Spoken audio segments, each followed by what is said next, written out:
What's up, folks? Thanks for joining us today.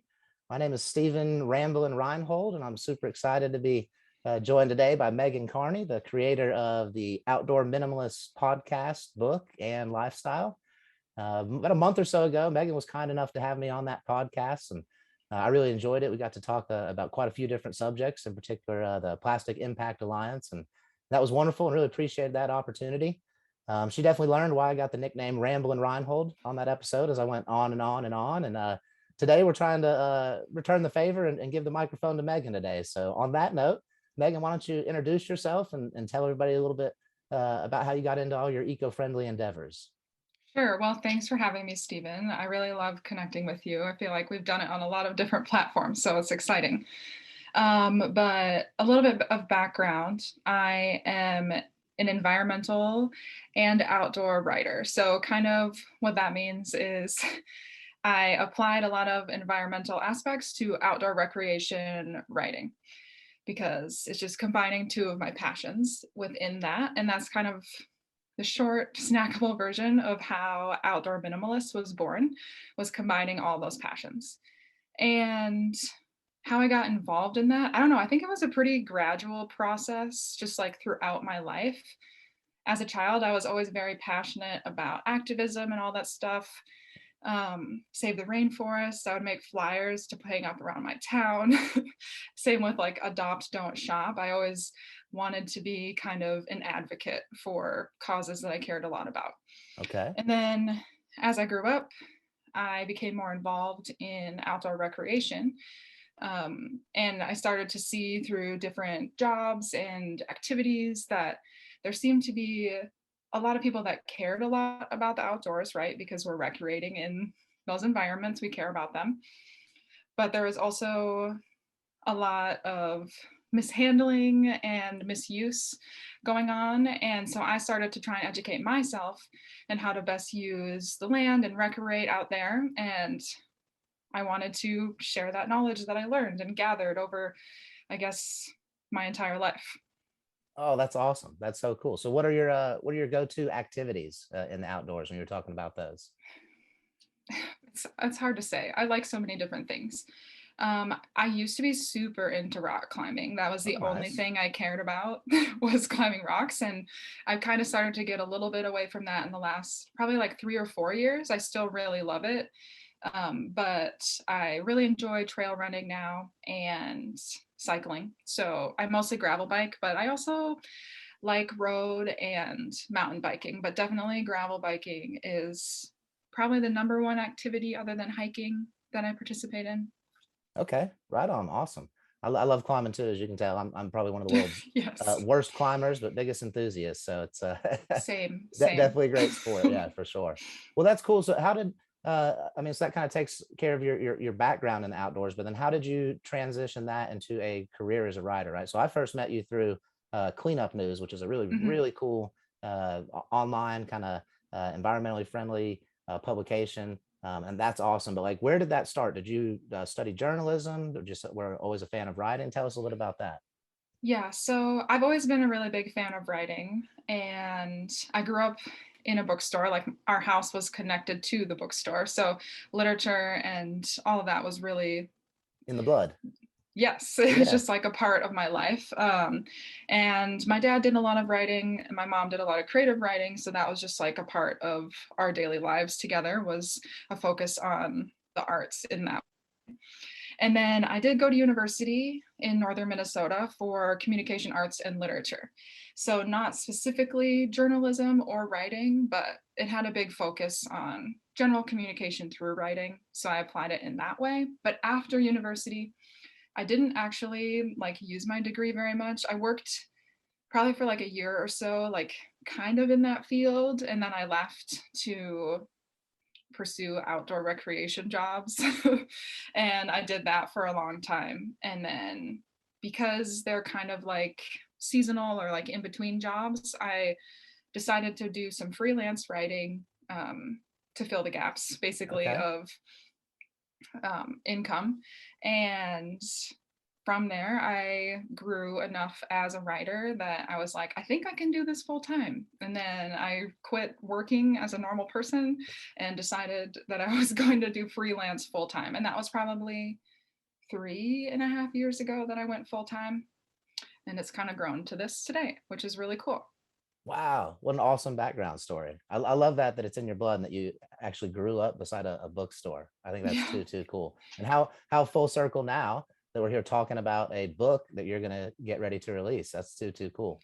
Yeah, I never really thought that I would write a book because I was always just surrounded by books and I thought they were really amazing. But I didn't imagine that I would write a book until like the last few years. I really wanted to write a book. And this actually wasn't the book idea that I wanted to go off of. This was kind of how it all happened and came together. Definitely like the universe threw it upon me. It wasn't necessarily like my chosen path.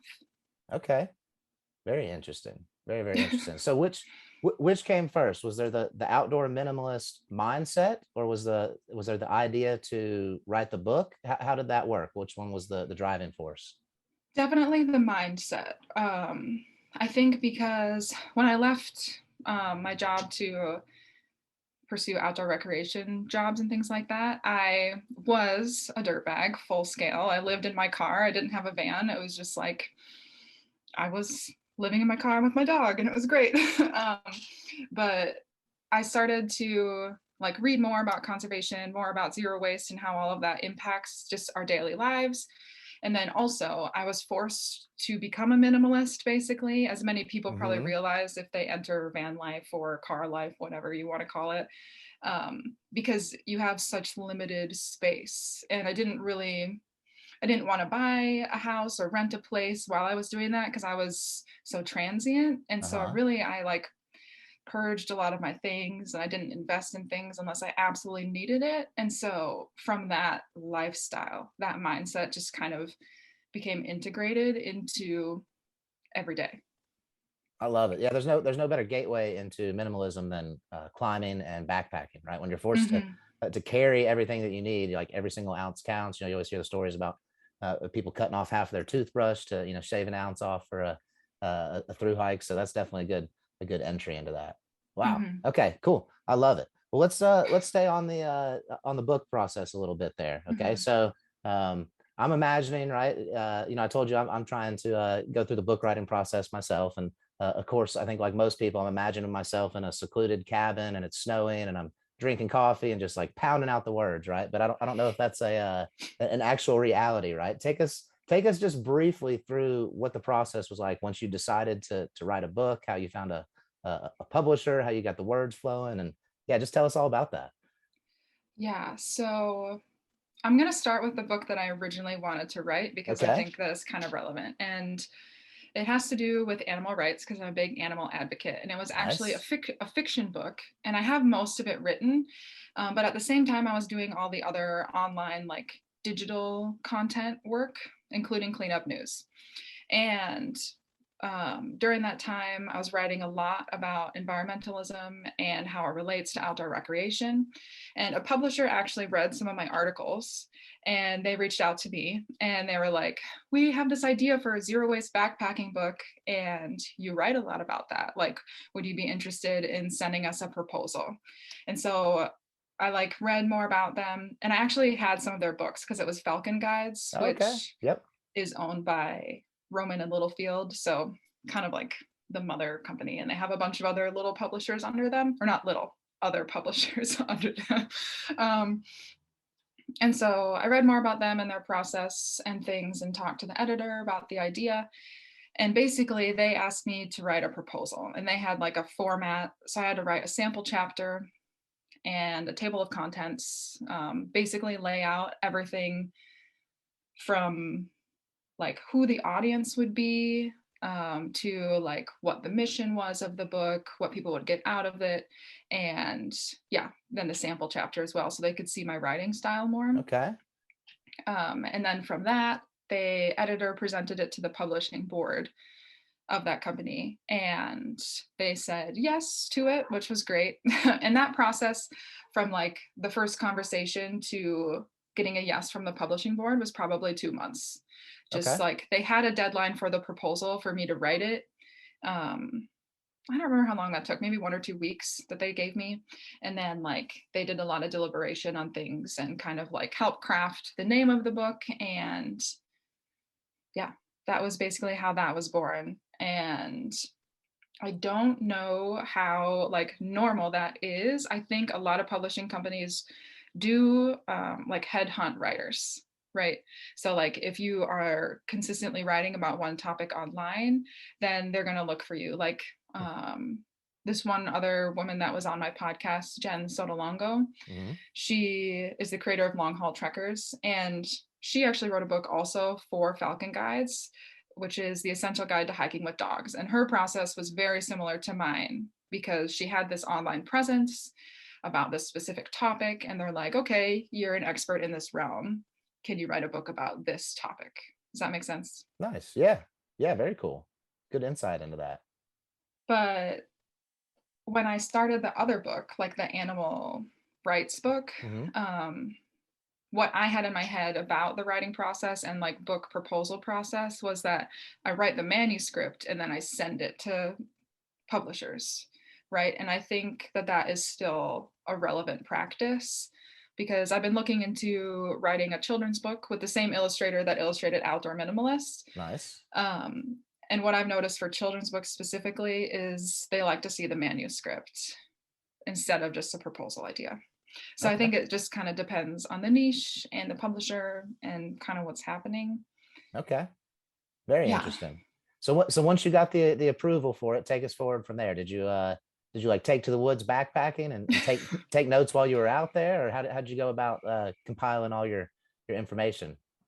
Well, luckily, that editor or that publishing company, I already had written the proposal. So I had like the groundwork for that. So I worked really closely with the editor to kind of put together like the main points and the outline. And I basically went in chronological order of the book, except Okay. the introduction, which I wrote last. And Oh, so I'm trying to think of how it starts. So yeah, I have the introduction and then I have the 7 R's of outdoor minimalism in there. And that was really, I think, important for me to write first because that's basically like the mindset and philosophy behind the practices. So I could kind of like align everything and put it all together and be like, okay, this is actually the foundation and how you apply these practices. And then after that is breaking down how it fits into recreation. And I had to do a lot of research because even though I was practicing these things, obviously I'm only one person and I can't know everything hmm. about it. And so I did reach out to a lot of different companies and brands to kind of learn more about how they make gear in a more sustainable way or what other consumers are looking for. And I did a lot of that online because, right, this was happening kind of during the pandemic. So I couldn't really go to like networking events and things like that. Yeah. And so the base camp outdoor jobs group was very Yeah. impactful in this journey. I Yeah. love them. Yep. Same with the podcast. They've been a really great community and support through all this, a great place to network with people for sure. Um, and so a lot of the interviews that I did were set up through there. And then basically, I would write what I knew, and then I would add in all of the research that I did with other people, but also reading case studies and scientific research and all these other things. So it was like writing a research paper that was really long, I guess. That's a good way to put it. That's a great way to put it. Yeah. Well, I'm fascinated by with how well you have turned that into what's grown into a brand. Honestly, right? You have the podcast, the book, the lifestyle, and it's really cool. I think it's something the message needs to be spread far and wide because a lot of people will Mhm. benefit from that. I think back to a lot of my backpacking trips. They certainly have an impact, right? If nothing else, Mhm. I'm guilty as charged of taking too many flights. And I know that's one of my big big downfalls for sure. So it's definitely good to live a kind of a self-examined life for sure. So you talked a little bit about some of the content that was in the book there. We got a few more minutes here. So can you go over maybe a little bit more? You mentioned the 7 R's, but like what are the big takeaways that after everybody reads the book, which is available for pre-order now, folks, comes out September Mhm. 1st. go ahead and Yes, jump in on that, right? 2022. Love it. Absolutely love it, right? What are the big takeaways that people are going to go away with from the book?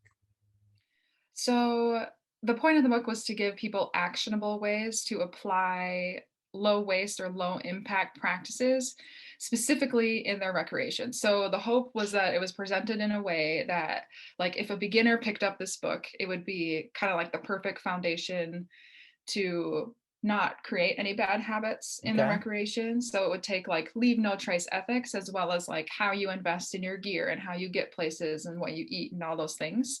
So kind of a bigger picture umbrella of your impact through all of those sports. And then for people that have been recreating for a long time, it was kind of intended to give them ways to start to critically think about their impact beyond just when they're in the space. So, for example, one of the other chapters is specifically on like toiletries, and it talks about what is in a minimalist toiletry kit, like what do you actually need to bring, and why are certain products better than others in terms of like ecological impact, would be the best way to phrase that.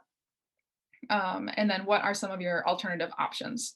So I personally think like you could sit down and read this book like front to back, but it could be a lot, like a lot of information. I like Uh-huh. to look at it more of like a handbook. So Okay. if you were buying a new backpack, you would go to the gear chapter and kind of reference those things and be like, oh, this is the checklist for what I should be Okay. looking for in a company that is sustainable. And this is how to avoid things like greenwashing, or these are the different materials that most outdoor gear is made from. And these are the impacts of each material type. So it's more like a reference guide, but it does have a lot of different, I don't want to say like philosophical, but like mindset pieces placed Okay. throughout it. Blends them together. Mm-hmm. That's cool. That's fascinating. I had no idea that it was kind of like the, those actionable items like that. That's really, really cool. Mm-hmm. So tell me, just out of curiosity, what exactly is an outdoor minimalist toiletry kit? Well, it's just the essentials, honestly. So like you have the toothbrush, toothpaste, a trowel or Uh-huh. wag bag or something like that. Any Depends on the type of, area. Yeah. yeah, any type of menstrual products if you use them.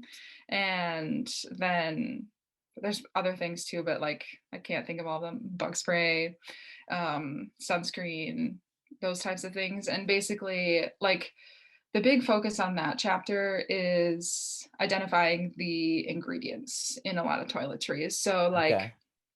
Yeah, the big tooth, difference in bug sprays. yes, a Yeah. lot of differences in bug sprays, a lot of differences in sunscreens, toothpaste as well. Like a lot of people don't think about the impact that fluoride has on an area Okay. because we use fluoride in our toothpaste, or like if you use mouthwash, where do you spit it, that kind of thing. And then with the menstrual products, there's a big focus on reusables and how to use them. Yeah. Right on. Cool. Very, very cool. Well, any other thoughts you'd like to leave us on? I know we got first of all, before we go over quickly all the different ways that people can follow along, right? I know you got the Instagram page, outdoor.minimalist.book, right? Yes, so that's the Instagram. And I am also on Facebook with Outdoor Minimalist, which is the same at outdoor.minimalist.book. I also have a podcast called The Outdoor Minimalist. So that's available anywhere you listen to podcasts. If you just type in Outdoor Minimalist Podcast, even on Google, it'll just like show up. Um, and then I also have a website, which is megcarney.com, which is more so my portfolio for writing. Okay. But the outdoor minimalist information is also on there. Right on. And I'm pretty sure you can pre order the book on the Roman and Littlefield website, which is linked on all of those different platforms, and also maybe on Amazon. But Okay. Cool. Well, I'll try I to make direct sure. most. Oh, go ahead. Oh no, you're fine. I was gonna say I'll try to make sure and put some of those links in the comments and descriptions so everybody can go straight to those for sure. Cool. Thank you. Awesome, awesome. Well, Megan, thank you so much for your time, your efforts. Honestly, thank you for taking the time to write this book and put that kind of that lifestyle and that ethos out there. That'll have a big impact. Well, it will reduce the impact of the outdoor industry and community. So can't thank you enough for that. And yeah, just thank you so much for your time. Cool. Well, thanks for having me. And that is the goal. My goal is that even if you buy the book and you only gain one piece of knowledge, I hope that it's helpful and that minimizes our impact so we can continue to enjoy the outdoor spaces that we love. Right on. Well, it should. Honestly, I've learned quite a bit today. I always thought that as I was doing like the dispersed, method of getting rid of my toothpaste, that I was doing all right, but I never even considered the fluoride or everything in there. So I've definitely learned some. I can't wait for the book to come out on September 1st. I'll keep following along till then. And yeah, thank you kindly for all your time. Cool. Thanks. All right, Megan, take care.